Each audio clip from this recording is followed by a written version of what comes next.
చేస్తారు అధ్యక్ష.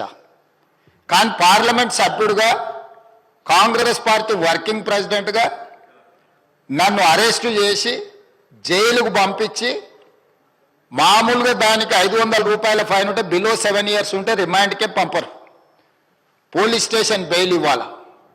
కానీ అధికారాన్ని అడ్డం పెట్టుకొని అన్ని రకాల వ్యవస్థల మీద ప్రభావితం చేసి చెర్లపల్లి జైలుకు పంపించి నక్సలైట్లు, ఐఎస్ఐ తీవ్రవాదులు ఉండే డిటెన్షన్ సెల్లో ఒక కాంపౌండ్లో ఏ ఒక్క ఖైదీని లేకుండా 7 feet బై 12 feet ఉంటే అందులో 3.5 feet పండుకోవడానికి దిమ్మె ఉంటుంది, ఒక చిన్న బాత్రూమ్ ఉంటుంది అధ్యక్ష. 16 రోజులు డిటెన్షన్ సెల్లో ఒక్క మనిషిని చూడకుండా నన్ను నిర్బంధించిన ఆ కోపాన్ని దిగమింగుకొని రాష్ట్ర ప్రయోజనాల కోసం ఈరోజు పనిచేస్తున్నా అధ్యక్ష.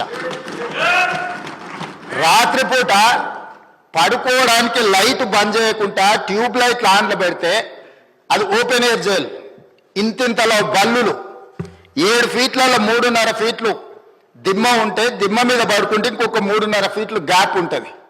లైట్లు బంద్ చేయకుండా లైట్లు ఓపెన్ పెడితే అధ్యక్ష ఇంతింతలో బల్లులు 20-30 పైన ట్యూబ్ లైట్ ముందు పురుగులు తిరుగుతుంటే, అది ఓపెన్ ఎయిర్ జైలు కాబట్టి పురుగులు వస్తే పురుగులను తినడానికి బల్లులు పరిగెత్తుతుంటే ఏ ఒక్క రోజు రాత్రి కూడా పడుకోకుండా మేల్కతో కూర్చున్న అధ్యక్ష. బయట కానిస్టేబుల్ లైట్ బంద్ చేయవా పడుకుంటా అంటే, లేదు సార్ పైనుంచి ఆదేశాలు ఉన్నాయి, ఆ ట్యూబ్ లైట్లు బంద్ చేస్తే మీరు పడుకుంటారు కాబట్టి ట్యూబ్ లైట్లు ఆన్లోనే పెట్టమని. ఆ ట్యూబ్ లైట్ స్విచ్ బయట ఉంటుంది అధ్యక్ష, లోపల ఉండదు. ఆ చిన్న బాత్రూమ్ చిన్నది, కూర్చుంటే బయటకు కనిపించేటట్లు ఉంటుంది అధ్యక్ష. ఒకసారి నేను ఎమ్మెల్యేల హోమ్ కూడా నా దగ్గర ఉంది కదా, ఎమ్మెల్యేలను నేను తీసుకెళ్తా, మంత్రులను తీసుకెళ్తా. ఏ జైల్లో ఐఎస్ఐ తీవ్రవాదులను, కరడుగట్టిన నక్సలైట్లను బంధిస్తారో, పార్లమెంట్ సభ్యుని నన్ను 16 రోజులు అందులో బంధిస్తే 16 రోజులు రాత్రిపూట ఏ ఒక్క రోజు పడుకోలేదు అధ్యక్ష. పొద్దున పూట బయటకు వదిలినప్పుడు 6 గంటలకు వచ్చి ఖైదీలను బయటకు వదులుతారు కదా అధ్యక్ష, బయట ఒక చెట్టు ఉంటే 16 రోజులు పొద్దున పూట చెట్టు కింద పడుకున్న అధ్యక్ష. అయినా నేను కోపం ప్రదర్శించలే. ఇవన్నీ కూడా దేవుడు అనేటోడు ఉంటాడు, చూస్తాడు, అంతకు 4 ఇంతలు అనుభవిస్తారని నేను అనుకున్నా. సరిగ్గా నేను ప్రమాణ స్వీకారం చేసే రోజే నా మీద కక్ష సాధించిన వాళ్ళని దేవుడే చూపించి దావకంలో షరీక్ చేపించింది అధ్యక్ష. నేను ఎవరిని ఏం అనాల్సిన పని లేదు.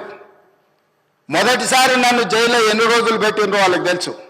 నా బిడ్డ లగ్గం ఉంటే కూడా లగ్గానికి ఇంటరిం బెయిల్ 2 గంటలు పోయి లగ్గం చూడడానికి కూడా అభ్యంతరం పెట్టి ఢిల్లీ నుంచి న్యాయవాదులను తీసుకొచ్చి ఇక్కడ వాదించి ఆయన బిడ్డ లగ్గపత్రిక రాసుకోవడానికి కూడా వెళ్ళడానికి వీల్లేదు అని చెప్పి కోర్టులో వాదించిన వాదనలు అక్కడ ఉన్నాయి అధ్యక్ష.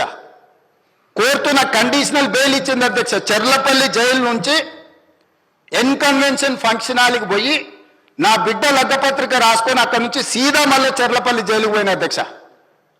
రాజకీయ కక్ష సాధింపు మీద నాదా? నా బిడ్డ లగ్గానికే పోకుంటే నన్ను అడ్డుకున్నా ఎవరికైనా అధ్యక్ష, మన పిల్లల కంటే మనకేముంటుంది అధ్యక్ష ఈ భూమి మీద? నా బిడ్డ లగ్గానికి లగ్గపత్రిక రాసుకోవడానికి కూడా అడ్డుకుంటే కూడా నేను మిమ్మల్ని ఏమనలే. నేను పార్లమెంట్ సభ్యుడిగా ఉంటే, పార్టీ వర్కింగ్ ప్రెసిడెంట్గా ఉంటే ఎవరో జర్నలిస్టు డ్రోన్ ఎగరేసి వాళ్ళ విలాసవంతమైన బంగ్లాల వివరాలు తీసుకొచ్చి నాకు అందిస్తే వాటిని పత్రికలకు విడుదల చేసిన పాపానికి నన్ను అక్రమ కేసులు పెట్టి అదే చెర్లపల్లి జైల్లో డిటెన్షన్ సెల్లో పెట్టారు అధ్యక్ష. 16 రోజులు నిద్రలేని రాత్రులు గడిపిన పార్లమెంట్ సభ్యుడిగా, పార్టీ వర్కింగ్ ప్రెసిడెంట్గా అయినా నేను కక్ష చూపించలేదు అధ్యక్ష. నిజంగానే నేను కక్ష చూపించదలుచుకుంటే మీ కుటుంబంలో ఒక్కరు కూడా బయట ఉండరు అధ్యక్ష, అందరు చెర్లపల్లినే. నేను ఎలా ఎన్నికల ముందు చెప్పిన రైతులు చూస్తలేరా, ఎటుపడతాడు దబాయిస్తే అయిపోతుంది అధ్యక్ష. ఇంకా విచిత్రం, నాకు ఇంకా గమ్మత్ అనిపించింది ఆయన అధ్యక్ష. ఆయన ఏమైనా స్వాతంత్ర ఉద్యమం చేసి జైలుకి పోయింది అధ్యక్ష? ఏం చేసిపోయింది అధ్యక్ష జైలుకి? ఆయన ఏదో పెద్ద సానుభూతి. మేము పోలేదా జైలుకి? వరంగల్ జైలుకి నేను కూడా పోయిన తెలంగాణ ఉద్యమంలో. ఎస్ ఉన్నాం, అక్కడ బరాబర్ ఉన్నాం. మీరెందుకు పోయినరంటే నేను అడుగుతున్నా ఈరోజు. ఎస్, మీ ఇంటికి ఇవ్వాలని జూబ్లీ హిల్స్ ప్యాలెస్ మీదకి ప్రైవేట్ డ్రోన్ పంపితే ఊకుంటావా? అక్కడ నీ బిడ్డనో నీ వైఫో ఉంటే వాళ్ళని ఇష్టం ఉన్నట్టు ఫోటోలు తీస్తే ఊకుంటావా? ఎవరి ఇళ్లలో పడతా వాళ్ళ ఇళ్ళ దొరబడతా, నా ఇష్టం ఉన్నట్టు చేస్తా, అరాచకం చేస్తా అంటే ఊకుంటారా అధ్యక్ష? ఇది పద్ధతేనా అధ్యక్ష? అంటే మీ కాడికి వచ్చేవరకే కుటుంబాలు, మీ కాడి కొరకు వచ్చేవరకే భార్య పిల్లలు, వేరే వాళ్ళకి లేరా అధ్యక్ష భార్య పిల్లలు? మీరు ఆనాడు ఇష్టం ఉన్నట్టు మాట్లాడినప్పుడు, లేని రంకులు అంటగట్టినప్పుడు, ఇష్టం ఉన్న సంబంధాలు మాట్లాడినప్పుడు ఆ రోజు లేవా నీతులు? చివరికి మా ఇంట్లో పిల్లల్ని కూడా తిట్టింది మీరు కాదా? ఆనాడు మా ఇంట్లో చిన్న చిన్న పిల్లల్ని పట్టుకొని, మైనర్ పిల్లల్ని పట్టుకొని బూతులు మాట్లాడింది మీరు కాదా? మీరేదో పెద్ద సానుభూతి కోసం మాట్లాడితే ఏం పని చేసిపోయినా మీరు జైలు. అయినా నేను అడుగుతున్నా, ముఖ్యమంత్రి గారు నేను అడుగుతున్నా, అధ్యక్ష జైలుకి ఎవరు పంపుతారు అధ్యక్ష? ప్రభుత్వాలు పంపుతాయా? కోర్టులు పంపుతాయి. కోర్టులో మీరు ఛాలెంజ్ చేసినారు, నన్ను రిమాండ్కి పంపొద్దు అని మీ లాయర్లు అడిగినారు. కోర్టు కాదు మీరు జైలుకే పోవాలని చెప్పింది. మేమేం చేస్తాం దానికి? రిమాండ్కు పంపేది మేం కాదు సార్, మీరు కాదు. ముఖ్యమంత్రి గారు హుంకరిస్తున్నారు. నేను అనుకుంటే అక్కడ ఎవరు మిగిలరు. నువ్వు ఏమనుకున్నా ఏం ఫరక్ పడదు, నువ్వు ఏం చేసుకున్నా ఏం ఫరక్ పడదు.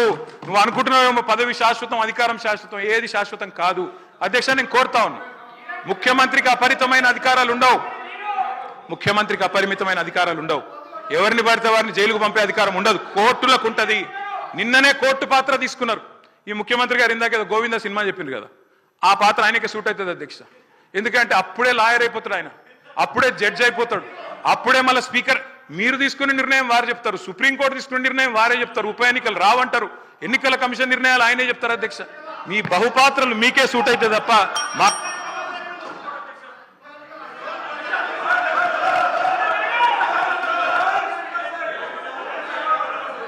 సార్. స్పీకర్ సార్, మీరు చెప్పారు ఇన్ని పేర్లు చెప్పారు ప్రాజెక్ట్స్, నాగార్జున సాగర్, శ్రీశైలం, మంజీరా, మొత్తం కాంగ్రెస్ కట్టిన ప్రాజెక్టుల లిస్టులు అని చెప్పారు. నేను అడుగుతా ఉన్నది, ఎస్ నిజం, ఎస్ నేను కాదని లేదు కదా బ్రదర్. 50 ఏళ్ళ అధికారం ఇచ్చినప్పుడు ఆ మాత్రం కట్టాలి కదా, కట్టకపోతే కూడా బాగుండదు కదా. కట్టిండ్రు. మరి 2014 ముందు లేవా ఇవన్నీ? 2014 ముందు వానలు పడలేదా? 2014 ముందు ఈ ప్రాజెక్టులు లేవా? మరి అప్పుడు ఎందుకు వండలేదు పంటలు? ఎందుకో కేసీఆర్ ప్రభుత్వం వచ్చినాకనే వండినాయి. ఇవాళ ఎట్లా మాట్లాడతారండి? సూర్యాపేట జిల్లాలో రేవంత్ రెడ్డి గారు, సూర్యాపేట జిల్లాలో దయచేసి మీరు వినాలి.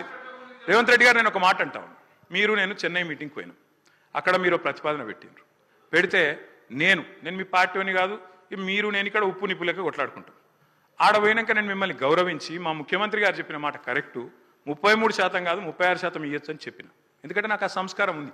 హద్దులు దాటినాక, సరిహద్దులు దాటినాక నువ్వు మా ముఖ్యమంత్రి కాబట్టి నేను కాపాడాలి, నేను గౌరవించాలి, నీకు డిఫెండ్ చేయాలి, అది నా బాధ్యత.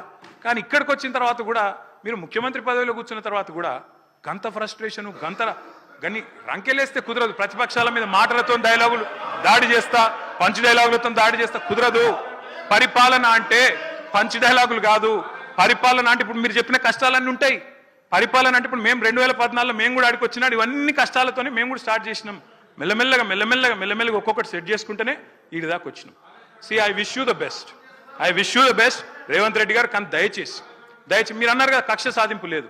కక్ష సాధింపు లేకపోతే నేను అడుగుతున్నా అధ్యక్ష, ఎందుకు రద్దు చేసినారు అధ్యక్ష? మేము తెచ్చిన పథకాలని, మేము తెచ్చిన ప్రాజెక్టులను. అప్పటికే ఎయిర్పోర్ట్ మెట్రో టెండర్ అయిపోయింది. రేవంత్ రెడ్డి గారికి ఒకటే కోపం ఏంటంటే వీళ్ళు తెచ్చిరు, నేను రద్దు చేయాలి. చేసి పారేసిండు. ఓకే, నో ప్రాబ్లం, ప్రభుత్వం మీది, మీ ఇష్టం. ఫార్మా సిటీ రద్దన్నారు, ఫార్మా విలేజ్లు ముద్దన్నారు. ఏమైంది అధ్యక్ష? మీ సొంత నియోజకవర్గం రేవంత్ రెడ్డి గారు కొడంగల్లో ఏం జరిగింది? ఈరోజు నేను అడుగుతా ఉన్నా అధ్యక్ష, ముఖ్యమంత్రి గారు తప్పు కాదు, ఆయన బిజీగా ఉంటాడు సహజంగానే. ముఖ్యమంత్రి అంటే ఆయనకు నిజంగా కూడా 18 గంటలు కాదు 24 గంటలు పని చేసినా కావాల్సినంత పని ఉంటుంది. కానీ ఏం జరిగింది రేవంత్ రెడ్డి గారు? మీకు మరి లగచర్లలో ఒకటి పెట్టాలనుకున్నప్పుడు ఏం చేయాలా? మీరో, మీ బ్రదరో, లేకపోతే మీ నాయకులో అందరు కలిసి కాన్ఫిడెన్స్లో తీసుకొని వాళ్ళను అట్లా కాదు ఇట్లా అని ఒప్పించి, మంచి జరుగుతుంది మనకని చెప్పి ఒప్పించి చేయాలి. కానీ మీరేం చేసిండ్రు? వాళ్ళు ధర్నాలు చేస్తే పట్టించుకోవాలి, రాస్తారోకలు చేస్తే పట్టించుకోవాలి. 9 నెలలు అక్కడ టెంట్ పడితే పోయినోళ్ళు లేరు, అడిగినోళ్ళు లేరు. ఆఖరికి అధికారులు పోతే లొల్లయింది. ఆ లొల్లిని మాకంట కట్టి మేమేదో చేసినామంటే నేను రేవంత్ రెడ్డి గారికి విజ్ఞప్తి చేస్తున్నా, మీరు మీ